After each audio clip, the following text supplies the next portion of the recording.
ಮೇ 11ಕ್ಕೆ ತಾಯಂದಿರ ದಿನಾಚರಣೆ. ಅಮ್ಮ ಎನ್ನುವ 2 ಅಕ್ಷರ, ಇದರಲ್ಲಿ ಏನು ಅಡಗಿದೆಯೋ ಗೊತ್ತಿಲ್ಲ. ತಾಯಂದಿರ ದಿನಾಚರಣೆ ಬರೀ ಆಚರಣೆಯಾಗಬಾರದು. ಆದರ್ಶ ಸಮುದಾಯ ಅಭಿವೃದ್ಧಿ ಸೇವಾ ಸಂಸ್ಥೆ, ಆದರ್ಶ ಅಂಧ ಹೆಣ್ಣು ಮಕ್ಕಳ ಉಚಿತ ವಸತಿ ನಿಲಯ, ಕೃಷ್ಣಪ್ಪ ಲೇಔಟ್, ಇಮ್ಮಡಿಹಳ್ಳಿ, ವೈಟ್ಫೀಲ್ಡ್, ಬೆಂಗಳೂರು. ಹುಸೇನಾ ಭಾನು ನವಾಜ್ ಪಾಷಾ ಇವರಿಬ್ಬರು ಅಂಧರು.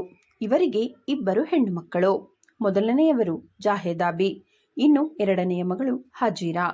ಹುಸೇನಾ ಭಾನು ಅವರು ಕುವೆಂಪು ಶತಮಾನೋತ್ಸವ ಹಿರಿಯ ಸರ್ಕಾರಿ ಮಾದರಿ ಪ್ರಾಥಮಿಕ ಪಾಠಶಾಲೆ, ಇಮ್ಮಡಿಹಳ್ಳಿ, ದಕ್ಷಿಣ ವಲಯ, ಬೆಂಗಳೂರಿನಲ್ಲಿ ಸರ್ಕಾರಿ ಶಾಲೆಯಲ್ಲಿ ಸಂಗೀತ ಶಿಕ್ಷಕಿಯಾಗಿ ಸೇವೆ ಸಲ್ಲಿಸುತ್ತಾ ಬಂದಿದ್ದಾರೆ. ಆದರ್ಶ ಅಂಧ ಹೆಣ್ಣು ಮಕ್ಕಳ ಸಂಸ್ಥೆಯನ್ನು ತಮ್ಮ ಸ್ವಂತ ದುಡ್ಡಿನಲ್ಲಿ ಮತ್ತು ದಾನಿಗಳ ಸಹಾಯದಿಂದ ನಡೆಸುತ್ತಾ ಬಂದಿದ್ದಾರೆ. ಇವರಿಗೆ ಇನ್ನು 12 ವರ್ಷ ಸರ್ವಿಸ್. ದಾವಣಗೆರೆ ಅಂಧ ಮಕ್ಕಳ ಶಾಲೆ ಕರ್ನಾಟಕದಲ್ಲಿ ಹೆಣ್ಣು ಮಕ್ಕಳಿಗೆ ಇರುವ ಒಂದೇ ಒಂದು ಅಂಧರ ಶಾಲೆ. ಹುಸೇನಾ ಭಾನುರವರು ಹುಟ್ಟಿದಾಗ ಚೆನ್ನಾಗಿ ಇದ್ದಾರಂತೆ. ವೈಟ್ ಜಾಂಡಿಸ್ ಆಗಿ ಅವರಿಗೆ ಕಣ್ಣು ಕಾಣದಂತಾಯಿತು. ಹುಸೇನಾ ಭಾನು ಅವರ ತಂದೆಗೆ 2 ಹೆಂಡತಿಯರು. 2ನೆಯ ಹೆಂಡತಿಯ ಮಗಳೇ ಹುಸೇನಾ ಭಾನು. ಮುಸ್ಲಿಂ ಕುಟುಂಬದಲ್ಲಿ ಹುಟ್ಟಿದ ಹೆಣ್ಣು ಮಕ್ಕಳಿಗೆ ಸ್ವಾತಂತ್ರ್ಯ ಅನ್ನೋದೇ ಇರುವುದಿಲ್ಲ. ಇವರಿಗೆ ಇದ್ದಕ್ಕಿದ್ದ ಹಾಗೆ ಕಣ್ಣು ಕಾಣದಂತಾಯಿತು. ಇವರು ಡಾಕ್ಟರಿಗೆ ತೋರಿಸದೆ ಕಣ್ಣಿಗೆ ಕಳ್ಳಿ ಹಾಲು ಬೆಳ್ಳುಳ್ಳಿ ರಸ ಹಾಕಿದರಂತೆ.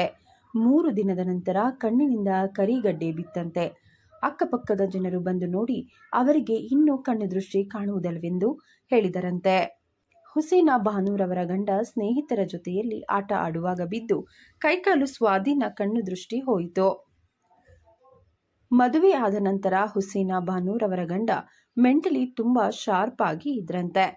ಆಗ ಅವರು ಅಂಧರಿಗೆ ಏನಾದರೂ ಒಂದು ಸಂಸ್ಥೆ ಕಟ್ಟಬೇಕೆಂದು ನಿರ್ಧರಿಸಿ ಲಾಯರ್ ಮತ್ತು ಸ್ನೇಹಿತರನ್ನ ಸಂಪರ್ಕಿಸಿ ಅಂಧರಿಗಾಗಿ ಆದರ್ಶ ಸಮುದಾಯ ಅಭಿವೃದ್ಧಿ ಸೇವಾ ಸಂಸ್ಥೆಯನ್ನ ಕಟ್ಟಿದರಂತೆ. ಇವರು ಒಳ್ಳೆ ಹಾಡುಗಾರರು. ಹಾಡುಗಳನ್ನ ಚೆನ್ನಾಗಿ ಹಾಡುತ್ತಾರೆ ಮತ್ತು ನಾಟಕಗಳನ್ನು ರಚಿಸುತ್ತಿದ್ದರಂತೆ.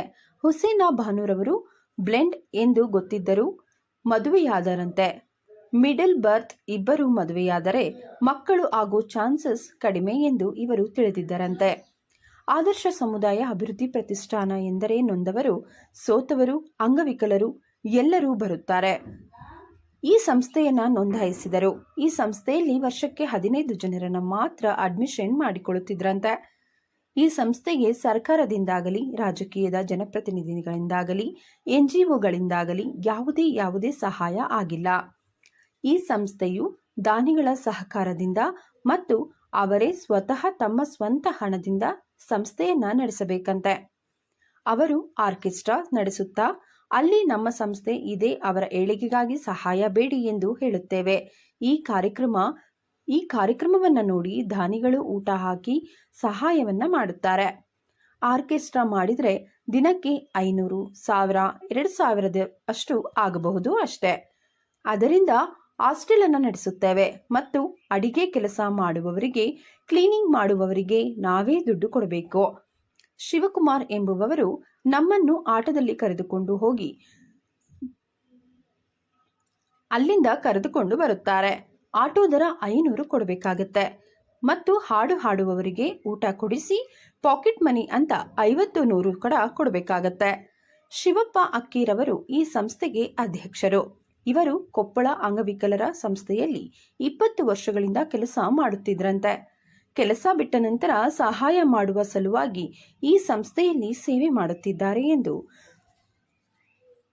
ಹುಸೇನಾ ಭಾನುರವರು ತಮ್ಮ ಅಂತರಂಗದ ನೋವನ್ನ ತೋಡಿಕೊಂಡಿದ್ದಾರೆ. ತಾಲೂಕಿನಲ್ಲಿ ಹಿಂದೂಸ್ತಾನಿ ಸಂಗೀತದ ಸೀನಿಯರ್ ಎಕ್ಸಾಮ್ ಕೂಡ ಮುಗಿಸಿದೆ.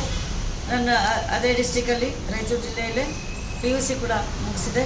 ಅದಾದಮೇಲೆ ಟೀಚರ್ ಟ್ರೈನಿಂಗ್ನ ಮೈಸೂರಲ್ಲಿ ಮಾಡಿಕೊಂಡೆ. ಮೈಸೂರು ತಿಲಕ್ ನಗರ ಅಂತರ ಶಾಲೆಯಲ್ಲಿ ಟೀಚರ್ ಟ್ರೈನಿಂಗ್ನ ಮಾಡ್ಕೊಂಡಿದ್ದಾದಮೇಲೆ ಒಂದು ಸಮೂಹ ಸಂಸ್ಥೆ ಕೊಪ್ಪಳ ಜಿಲ್ಲೆ, ರಾಯಚೂರು ಜಿಲ್ಲೆ ಸಮೂಹ ಸಂಸ್ಥೆ ಸಾಮರ್ಥ್ಯ ಅನ್ನುವಂಥ ವಿಭಾಗದಲ್ಲಿ CBR ವರ್ಕರ್ ಆಗಿ ನಾನು ಕೆಲಸವನ್ನು ನಿರ್ವಹಿಸ್ತಾ ಇದ್ದೆ.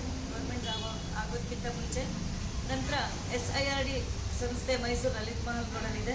ಅಲ್ಲಿ ಗ್ರಾಮ ಪಂಚಾಯತಿ ಮೆಂಬರ್ಸ್ಗೆ, EOಗಳಿಗೆ, ಸೆಕ್ರೆಟರಿಗಳಿಗೆ ಪಂಚಾಯತಿನ ಯಾವ ರೀತಿ ನಡೆಸಬೇಕು ಅನ್ನುವಂತಹ ಒಂದು ತರಬೇತಿ ನೀಡುವಂತಹ ಸಂಪನ್ಮೂಲ ವ್ಯಕ್ತಿಯಾಗಿ ಕೆಲಸವನ್ನು ನಿರ್ವಹಿಸಿದ್ದೀನಿ.